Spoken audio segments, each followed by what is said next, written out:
Irmãos queridos, nós vamos abrir a palavra de Deus na carta de Paulo aos Efésios, capítulo 3, versos 14 a 21. Efésios capítulo 3, versos 14 a 21. O apóstolo Paulo escreve, e ao escrever ele relata a sua própria oração, quando diz assim: por esta causa me ponho de joelhos diante do Pai, de quem toma o nome toda a família, tanto no céu como sobre a terra, para que segundo a riqueza da sua glória vos conceda que sejais fortalecidos com poder, mediante o seu Espírito no homem interior, e assim habite Cristo no vosso coração pela fé, estando vós arraigados e alicerçados em amor, a fim de poderdes compreender com todos os santos qual é a largura e o comprimento e a altura e a profundidade, e conhecer o amor de Cristo que excede todo o entendimento, para que sejais tomados de toda a plenitude de Deus.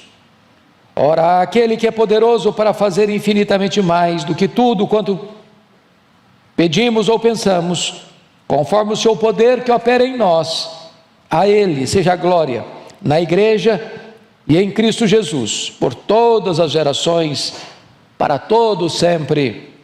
Amém. Amém. Eu quero conversar com vocês hoje sobre o tema: a oração mais ousada da história.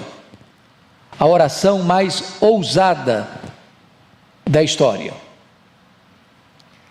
Quando você lê o livro de Atos dos Apóstolos, 3 igrejas se destacam. Primeiro, a igreja de Jerusalém. Segundo, a igreja de Antioquia da Síria. Terceiro, a igreja de Éfeso. A igreja de Jerusalém foi a igreja mãe. A igreja de Antioquia foi a primeira igreja missionária, que levanta os olhos e quer cumprir a grande comissão até os confins da terra. A igreja de Éfeso suplanta as duas primeiras no que tange ao avanço missionário, porque foi ali que Paulo experimentou um grande reavivamento espiritual, a ponto de uma cidade sede do templo da deusa Diana e do culto ao imperador ser totalmente tomada pelo poder da palavra de Deus, a ponto da palavra de Deus prevalecer. Igreja que vai plantar igrejas em toda a província da Ásia Menor. Igreja que vai ser pastoreada depois de Paulo por Timóteo e mais tarde pelo apóstolo João. O apóstolo Paulo, depois que saiu desta cidade, onde deixa uma igreja vibrante, no meio de tantas lutas e perseguições, ao ser preso em Jerusalém, ao ser transferido para Cesareia e ser enviado para Roma, nessa primeira prisão em Roma, ele escreve esta carta, conhecida como a rainha das cartas de Paulo, talvez a mais relevante carta sobre a doutrina da igreja em todo o Novo Testamento. E nesta carta o apóstolo Paulo vai fazer 2 orações. A primeira delas relatada no capítulo 1, versos 15 a 23, onde ele pede a Deus iluminação para entendermos 3 coisas. Primeiro, para entendermos, vejam vocês comigo, no versículo de número 18, a esperança do nosso chamamento. Segundo, a riqueza da glória da sua herança nos santos. Terceiro, a suprema grandeza do seu poder para com os que cremos. Ele está pedindo que Deus abra os nossos olhos para entendermos isso, ilumine os nossos olhos para compreendermos isso, nosso chamamento, a nossa herança e o poder que está à nossa disposição. Mas nessa segunda oração, a que acabamos de ler, capítulo 3, versos 14 a 21, ele pede a Deus agora capacitação, poder. E eu estou seguro disso, irmãos, o apóstolo Paulo aqui faz a oração mais ousada da história. Paulo aqui se põe de joelhos e alcança o pináculo da sua teologia, porque quanto mais você se prostra diante de Deus, mais alto você consegue ver as coisas espirituais. Alguém já disse com razão que um santo de joelhos enxerga mais longe do que um filósofo na ponta dos pés. Eu estou convencido disso. A oração é o recurso mais poderoso que Deus colocou nas nossas mãos, porque quando você ora a Deus, você está conectando a fraqueza humana à onipotência de Deus. Quando você ora, você está unindo o altar da terra com o trono do céu. E Paulo está aqui orando, pedindo que Deus revista a sua igreja com poder. Paulo está preso, é verdade, mas a palavra de Deus está algemada. Os homens podem prender um pregador, mas eles não podem algemar a sua alma. Eles podem até impedir que o pregador proclame, mas não podem impedir que um pregador ore, porque ainda que os seus lábios sejam silenciados, a sua alma geme, a sua alma clama, a sua alma grita por Deus, e Deus escuta gemidos, e Deus escuta o silêncio, e Deus escuta a oração. Então, eu gostaria que vocês olhassem comigo esta oração que eu chamo de a oração mais ousada da história. É curioso que Paulo, mesmo preso, mesmo algemado em Roma, nesta oração, ele não faz nenhum pedido de coisas terrenas, materiais, circunstanciais. Ele podia pedir soltura da sua prisão, ele era um homem enfermo, ele podia pedir cura para a sua enfermidade, ele era um homem cheio de cicatrizes, enfrentando lutas, porque nesta prisão, ele escreve uma segunda carta a Filemon, onde ele vai dizer que ele era um velho, abandonado, enfrentando acusações levianas. Ele podia pedir para Deus sair em sua defesa, para que a sua reputação não ficasse manchada, mas ele não faz nenhum desses pedidos. Ele foca a sua oração, especificamente pedindo a Deus capacitação de poder. Então eu gostaria que nós, com o texto aberto, pudéssemos olhar essa oração. Primeiro, vamos ver o preâmbulo desta oração.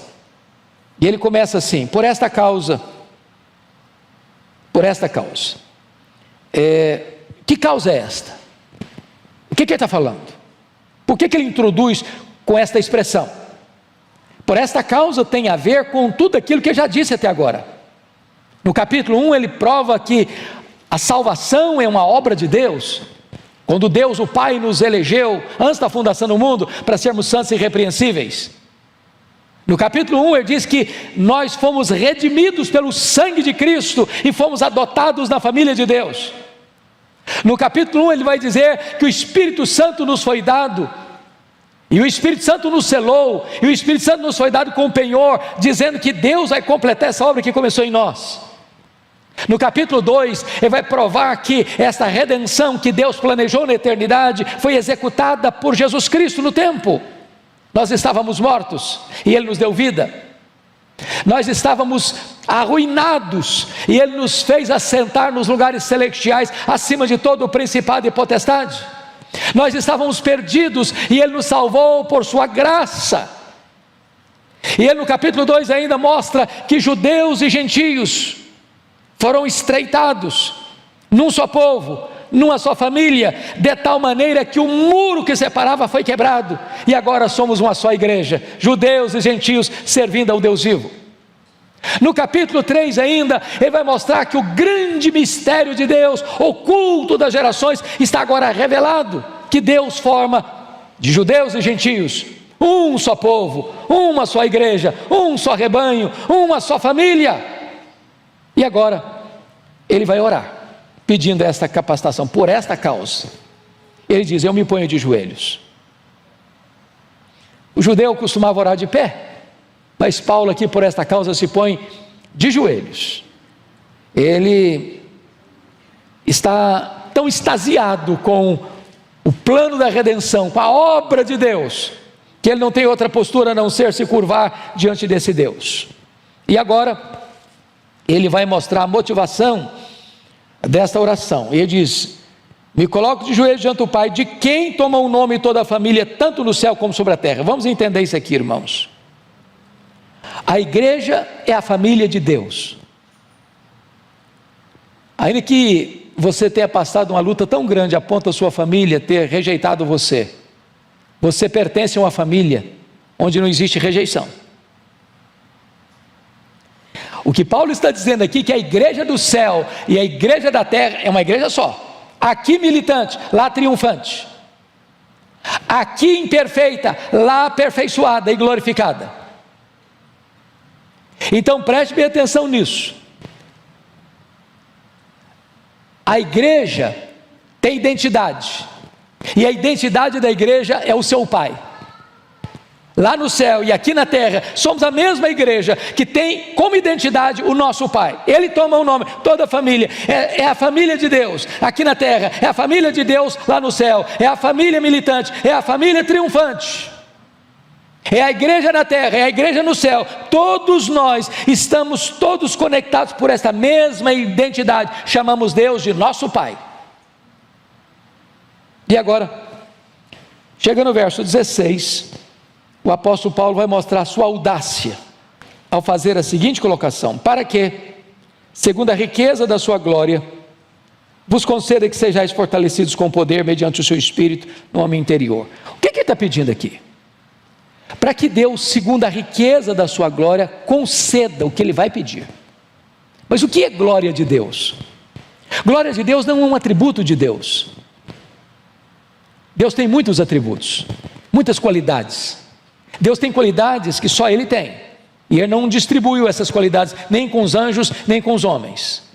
Nós chamamos na teologia esses atributos de Deus de atributos incomunicáveis. Deus não comunica, não comunicou, não comunica e nem vai comunicar. Tem coisas que só Deus tem, atributos que só Deus os tem. Por exemplo, só Deus é autoexistente, só Deus é imenso, só Deus é infinito, só Deus é eterno, só Deus é imutável, só Deus é onipotente, só Deus é onisciente, só Deus é onipresente, só Deus é transcendente, só Deus é soberano. Há atributos que Ele distribuiu, comunicou a nós. Deus é amor, e nós podemos amar. Foi o sermão que nós ouvimos hoje às 8 horas da manhã. Deus é bom, e nós podemos também desenvolver bondade. Barnabé foi um homem bom. Deus é justo, e Deus requer de nós justiça. Deus é misericordioso, e nós temos que ser misericordiosos.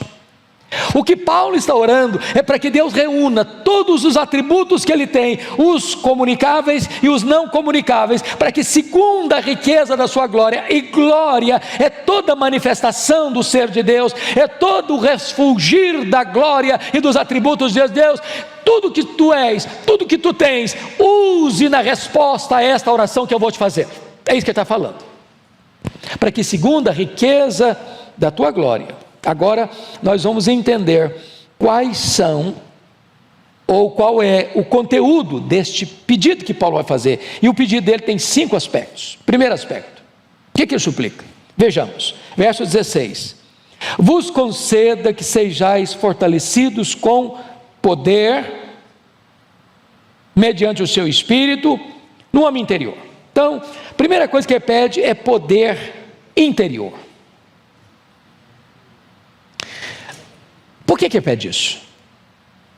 Vejam vocês, hoje o pastor Arival já fez todo o preâmbulo da nossa meditação, porque ele fez uma análise muito linda aqui hoje de manhã, sobre a questão da habitação do Espírito Santo, como aquele que vai processar dentro de nós o amor de Deus.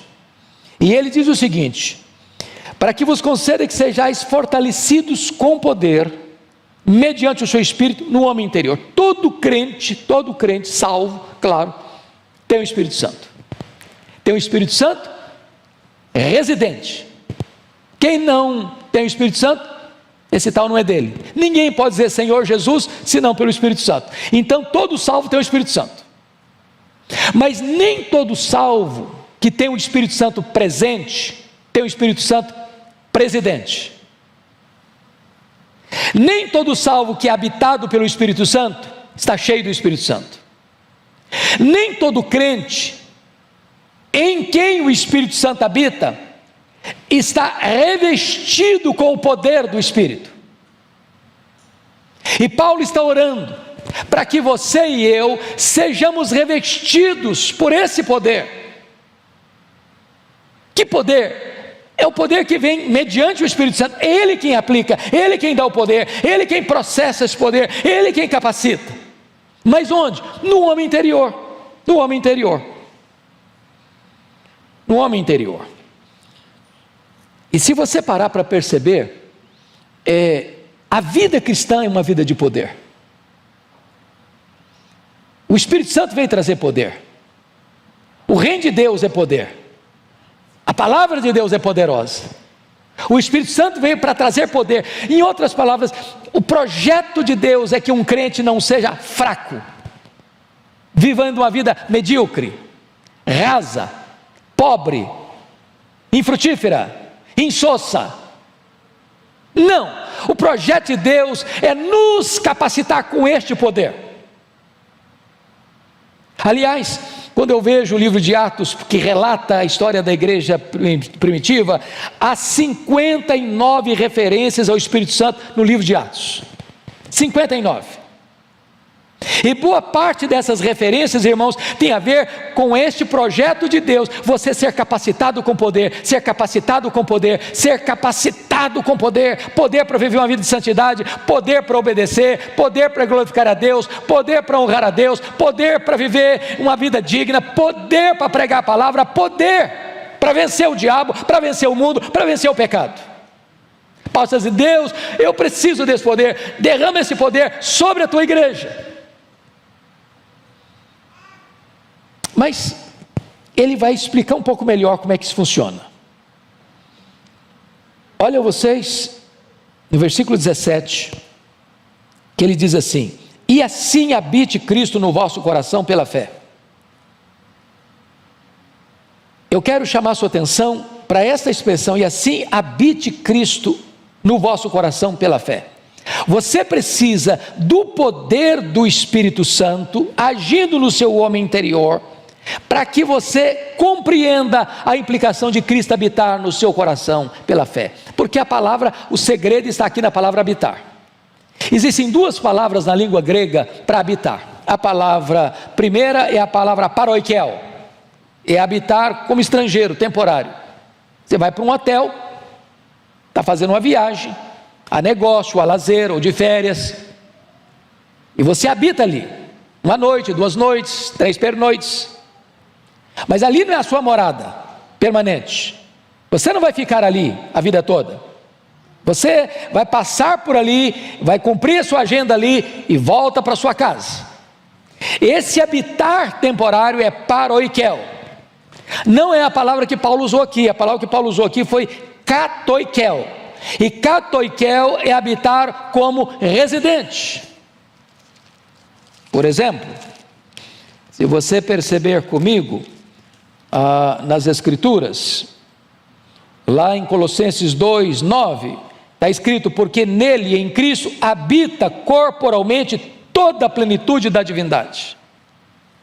A palavra lá é paroikel, ou melhor, katoikel.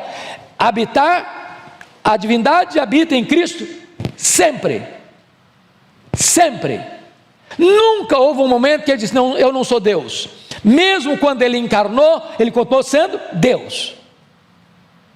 Ele não deixou de lado a divindade quando se encarnou, e ele não deixou a humanidade quando ele voltou para o céu como Deus.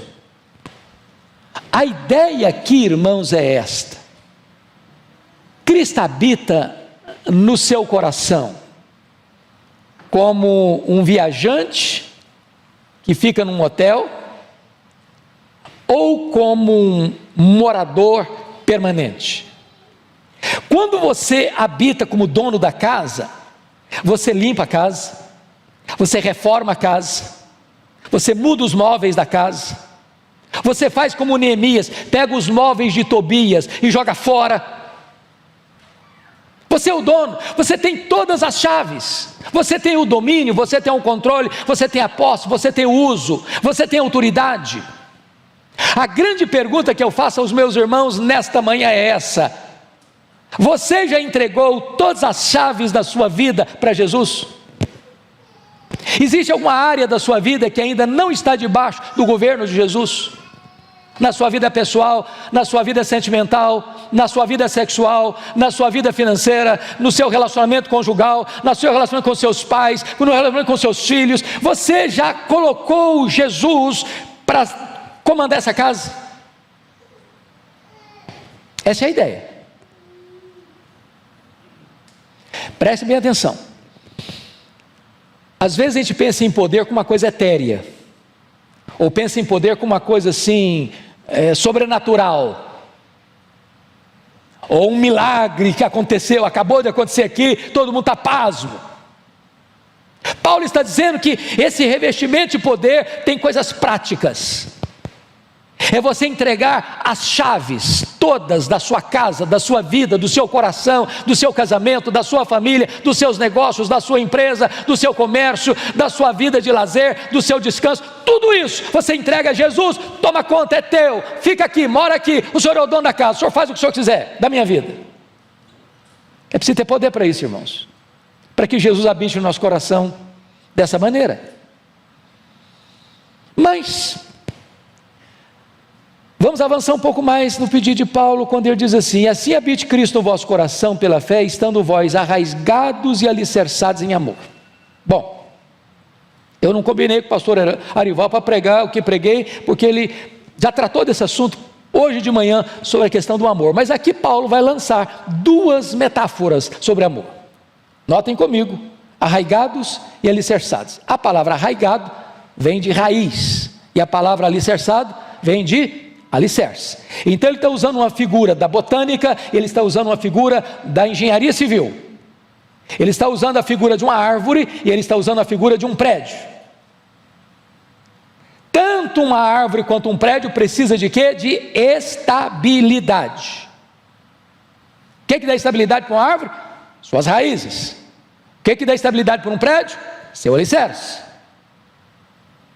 Se uma árvore não tiver raiz, quando passa o vendaval, ela tomba. Se um prédio não tiver um alicerce saudável e bom, se o engenheiro errou nos cálculos, quando vem um problema mais grave, o prédio entra em colapso.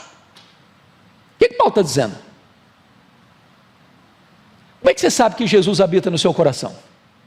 Como é que você sabe que Jesus não é apenas um morador temporário, mas é o dono da casa? É se você ama. Mas como é que você sabe que você ama? É se quando vem os problemas da vida, você permanece de pé. Porque amar quem ama você, até o ateu consegue fazer isso. Ele não conhece a Deus, ele não respeita a Deus, ele não tem nenhum relacionamento com Deus. E um ateu ama seu pai, ama sua mãe, ama sua mulher, ama seus filhos, ama seu esposo, ama os bons vizinhos. Isso é natural. Agora, quando você enfrenta uma tempestade de assassinato de reputação, quando você enfrenta uma tempestade de críticas injustas e desairosas, quando você é vítima de uma orquestração para arruinar sua vida, seu trabalho, sua reputação, sua família, sua honra, quando esse vendaval passa pela vida como um tufão, e você está arraigado, e você é como um prédio plantado, bem plantado, você permanece firme, e ama até seus inimigos, e ora por eles, pagando o mal com o bem. Esta é a evidência de que Jesus tem as chaves, porque Ele não pagou impropério com impropério, Os homens cuspiram no seu rosto, os homens esbordoaram a sua cabeça, os homens o pregaram naquela cruz, e ele lá do topo daquela cruz diz: Pai, perdoa-lhes, porque não sabem o que fazem. Nós não temos relacionamentos saudáveis, nem dentro de casa, nem fora de casa, a não ser que o Espírito Santo nos capacite para que Cristo tenha as chaves da nossa vida. Mas vamos um pouquinho mais. Vamos um pouco mais. Quando você compreende que o amor é a essência da vida cristã, porque é a virtude mais importante, é superior aos dons espirituais, é a evidência de que você é uma pessoa salva, é a prova de que você é um discípulo, é a única condição que Jesus exigiu, por exemplo, para você ser restaurado para a obra dele. Quando perguntou para Pedro: você me ama, Pedro? Então, pode pastorear minhas ovelhas. Aí você vai perceber que Paulo vai avançar um pouco mais e dizer o seguinte. Veja comigo, por gentileza, o versículo 18. A fim de poderdes compreender com todos os santos qual é a largura e o comprimento e a altura e a profundidade, e conhecer o amor de Cristo. E aí você vai começar a entender algo sublime aqui. Primeiro, notem vocês, não tem possibilidade de você ser um crente verdadeiro, pleno, sozinho, desigrejado, isolado, que se basta a si mesmo. Você só vai compreender essas verdades espirituais com todos os santos, na família de Deus, no rebanho de Cristo, no corpo. Não é isolado, não tem crente desigrejado, não tem crente sozinho, não tem crente só na sua casa. Você pertence a um corpo, você pertence a uma família, você é ovelha de um rebanho, tem que ser com todos os santos. Mas mais, note você que essa compreensão do amor de Cristo passa por duas ideias, porque veja comigo, no versículo 18, eles a fim de poderes compreender, mas no verso 19 ele diz: e conhecer. Compreender e conhecer são duas palavras muito semelhantes, né, pastor, na língua portuguesa, mas aqui no grego, as duas palavras são bem distintas. Aqui no verso 18, compreender tem a ver com o aspecto teórico, da compreensão intelectual, da compreensão cognitiva, e você poder visualizar isso com clareza na sua cabeça. Mas a palavra conhecer do verso 9, já é outra palavra. Aqui é o conhecer prático, empírico, experimental, vivencial.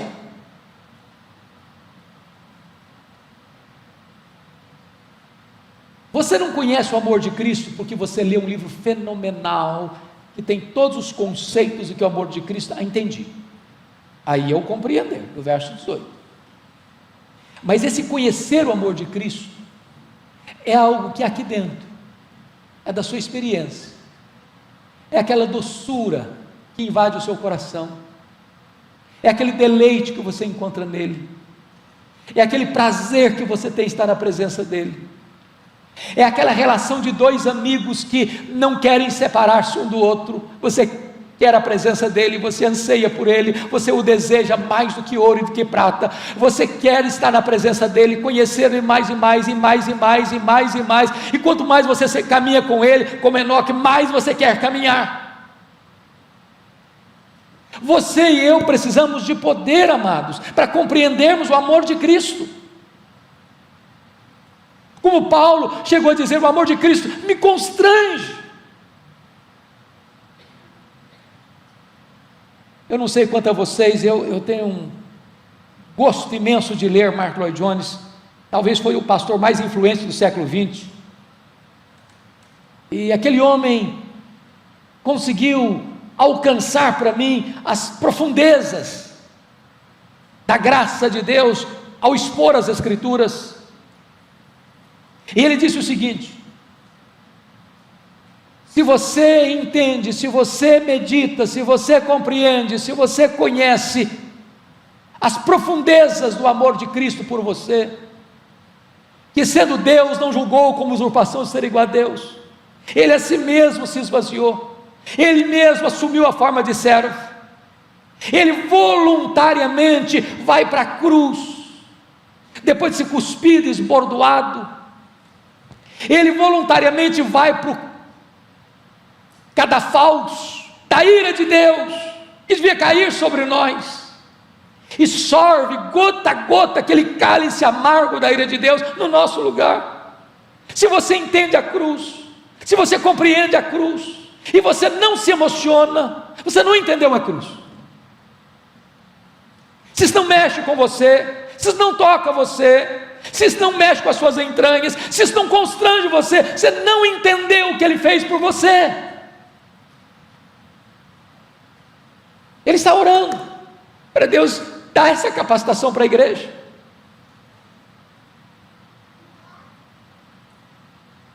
Irmãos, é o amor de Cristo que é derramado no nosso coração, o amor de Deus que é derramado no nosso coração, é que faz o que Paulo está falando aí. Você precisa conhecer o amor de Cristo, que excede todo o entendimento. Só assim você vai entender a largura do amor de Deus, o comprimento do amor de Deus, a altura do amor de Deus, a profundidade do amor de Deus, os limites do amor de Deus, que abrange todos os homens, que abrange todos os tempos, que abrange o homem mais rico e o homem mais pobre, e que atinge o homem mais vil, jogado lá na sarjeta do pecado, e Deus o ama. Você e eu precisamos compreender isso. Mas agora, eu acho que Paulo chega ao pináculo, ao apogeu, quando no verso 19 ele pede o seguinte: e conhecer o amor de Cristo que excede todo o entendimento, para que sejais tomados de toda a plenitude de Deus. Eu acho que não tem jeito de pedir mais, tem? Bom, não tem mais jeito. O que Paulo está pedindo aqui, irmãos, é incompreensível para a nossa mente humana, porque ele não pede para que você seja tomado de Deus, ele não pede para que você seja tomado da plenitude de Deus, ele pede para que você seja tomado de toda a plenitude de Deus. Bom, voltando um pouquinho, quem é Deus? Pense nos atributos de Deus, da sua infinitude, da sua imensidão, da sua eternidade, da sua imutabilidade, da sua autoexistência, da sua onipotência, onipresença, onisciência, transcendência.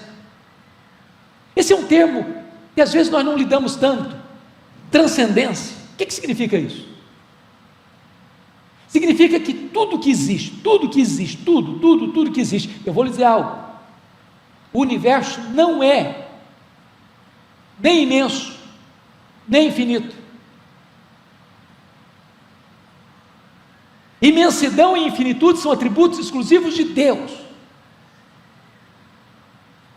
Agora, para nós, o universo é imenso e infinito. Sabe por quê? Porque nenhum homem, por mais robusto que seja o seu conhecimento, por mais perito que seja no seu entendimento científico, é capaz de dizer: aqui está o último limite do universo.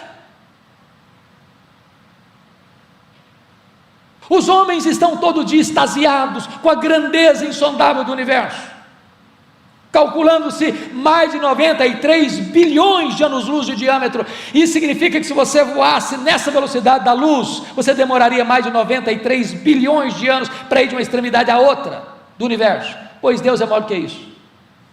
Não há um centímetro que Ele não possa dizer: isso aqui é meu, criei isso aqui, sou dono disso aqui, estou aqui. Ele está em toda parte.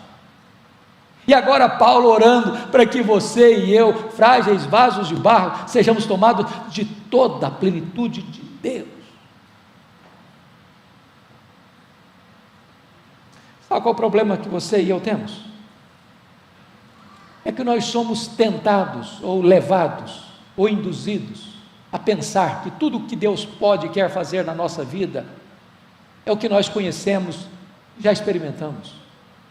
Irmãos, nós só estamos arranhando a superfície.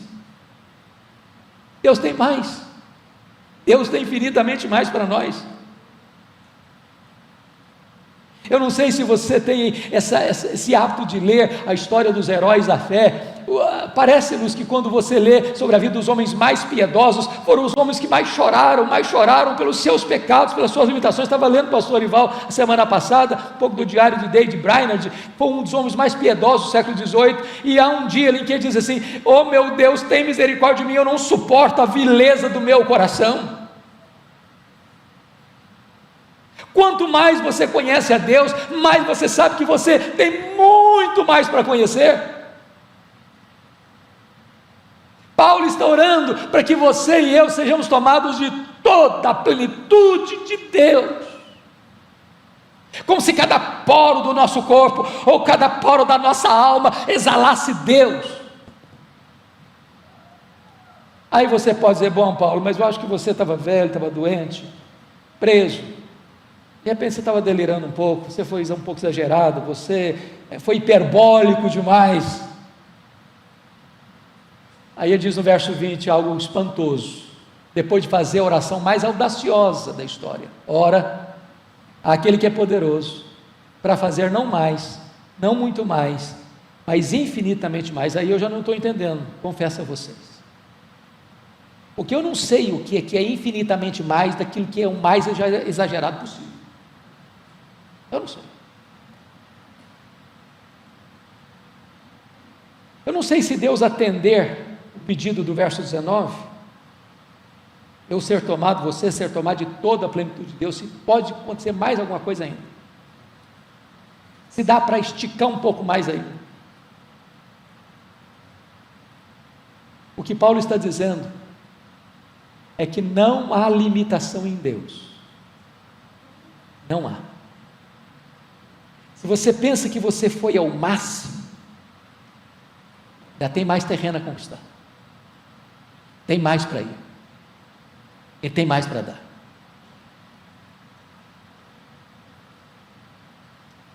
Como é que Paulo termina essa oração? Não poderia ser de outra maneira, a não ser com a doxologia. Versículo 21, ele diz: a Ele seja a glória na igreja e em Cristo Jesus, por quanto tempo? Por todas as gerações, e para todo sempre. Sabe o que significa isso? Que você e eu vamos viver para sempre, e sempre, e sempre, e sempre, para exaltar este Deus. Depois que você estiver no céu, 1 milhão de anos glorificado, você ainda vai estar conhecendo esse Deus, conhecendo o amor de Deus, e glorificando esse Deus. Depois que os séculos e os dos séculos e os séculos passarem, e milhões e bilhões de anos acontecerem, você ainda vai estar extasiado com esse Deus, glorificando esse Deus de todo o seu coração, por toda a eternidade, por toda a eternidade, por toda a eternidade. Não seria melhor em começar a ensaiar agora? Vamos ficar em pé?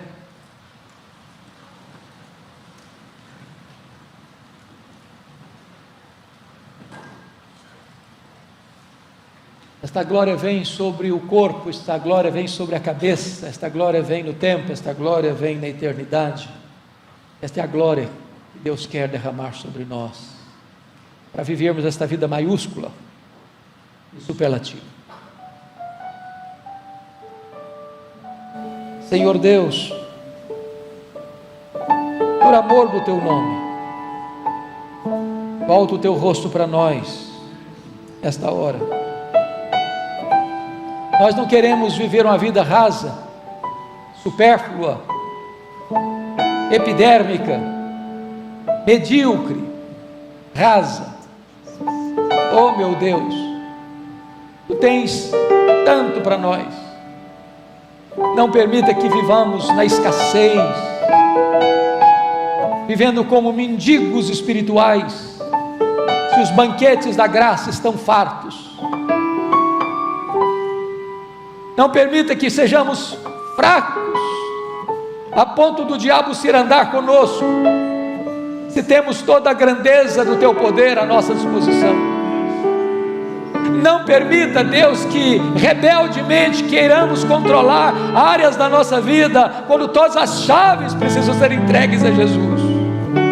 Oh meu Deus, por amor do Teu nome, assiste-nos fortaleça-nos, revigora-nos, capacita-nos a viver esta vida vitoriosa em Cristo Jesus, para a tua glória e louvor, em nome de Jesus, amém.